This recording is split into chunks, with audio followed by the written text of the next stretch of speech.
শপথ নিয়েছেন নবনিযুক্ত প্রধান নির্বাচন কমিশনার ও অন্য 4 নির্বাচন কমিশনার। দুপুরে সুপ্রিম কোর্টে তাদেরকে শপথবাক্য পাঠ করান প্রধান বিচারপতি সৈয়দ রেফাত আহমেদ। গত বৃহস্পতিবার প্রধান নির্বাচন কমিশনার হিসেবে নিয়োগ পান সাবেক সচিব এএসএম মোহাম্মদ নাসির উদ্দিন।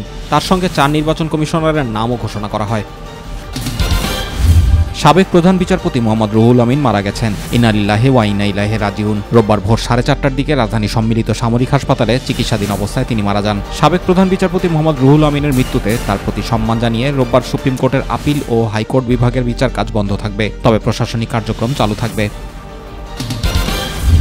ব্যাটারি চালিত যানবাহন বন্ধে হাইকোর্টের আদেশ প্রত্যাহার করা সহ 11 দফা দাবিতে জাতীয় প্রেস ক্লাবের সামনের রাস্তায় জড়ো হয়েছেন হাজারো ব্যাটারি চালিত রিকশা চালক। ফলে পল্টন, প্রেস ক্লাব ও হাইকোর্ট এলাকার সড়কে যান চলাচল বন্ধ হয়ে গেছে। এতে ভোগান্তিতে পড়েছেন ওই পথে আটকে থাকা যাত্রীরা। বেলা 11:30টায় রিকশা, ভ্যান, ইজি বাইক শ্রমিক ইউনিয়নের ব্যানারে তারা এখানে আসেন। আশুলিয়া তাজরিয়ান ফ্যাশনের অগ্নিকাণ্ডের ঘটনা আজ এক যুগে এসে দাঁড়িয়েছে।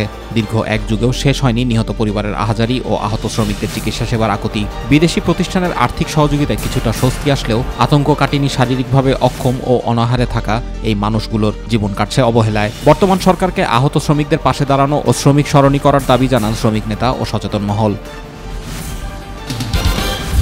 ব্রিটেনের রাজা তৃতীয় চার্লস সরকারি সফরের অংশ হিসেবে ভারতীয় উপমহাদেশে আসার পরিকল্পনা করছেন। চলতি বছরের শুরুর দিকে শরীরে ক্যান্সার শনাক্ত হওয়ার পর বিদেশ সফর থেকে বিরত রয়েছেন ব্রিটিশ এই রাজা। তবে কিছুদিনের মধ্যে তিনি বাংলাদেশ, ভারত ও পাকিস্তান সফর করতে পারেন বলে দেশটির সংবাদ মাধ্যম ডেইলি মিররের এক প্রতিবেদনে জানানো হয়েছে। মানিকগঞ্জের সাটুরিয়া উপজেলার ফুকুরহাটি ইউনিয়নের কৃষ্ণপুর বাসস্ট্যান্ডে একটি তেলের পাম্পে আগুন লেগে ব্যাপক ক্ষয়ক্ষতি হয়েছে। খবর পেয়ে সাটুরিয়া ফায়ার সার্ভিসের 2টি ইউনিট প্রায় 1 ঘন্টা চেষ্টা করে আগুন নিয়ন্ত্রণে আনে। ততক্ষণে তেলের পাম্পে মজুদ থাকা সব তেল, একটি ঘর ও পাশের একটি মুরগির ফার্মের 10 দিনের বয়সে 4500 ব্রয়লার মুরগির বাচ্চা ও ঘর পুড়ে যায়।